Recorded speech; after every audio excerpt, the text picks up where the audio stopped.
আসসালামু আলাইকুম ভিউয়ার্স, আশা করি সবাই ভালো আছেন। হ্যাঁ বন্ধুরা, বরাবর মতো চলে এলাম আজকে আবার নতুন ভিডিও নিয়ে। হ্যাঁ বন্ধুরা, আজকের ভিডিওটি খুব একটি গুরুত্বপূর্ণ এবং ইন্টারেস্টিং হতে যাচ্ছে। আজকের ভিডিওতে আপনারা শিখতে পারবেন কিভাবে আপনার ফেসবুক পেজ বা ফেসবুক আইডির যদি পাসওয়ার্ড যদি ভুলে যান বা কিভাবে আপনি এটা রিকভারি করতে পারবেন খুবই ইজিতে, মাত্র 2 মিনিটে কিভাবে আপনারা ফেসবুক পাসওয়ার্ডটি রিকভারি করতে পারবেন।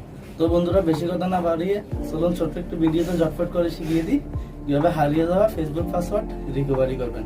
আরেকটা কথা না বললেন, আপনি যদি এই চ্যানেলে নতুন হয়ে থাকেন তাহলে অবশ্যই চ্যানেলটি সাবস্ক্রাইব করে পাশে থাকা বেল আইকনটি ক্লিক করুন।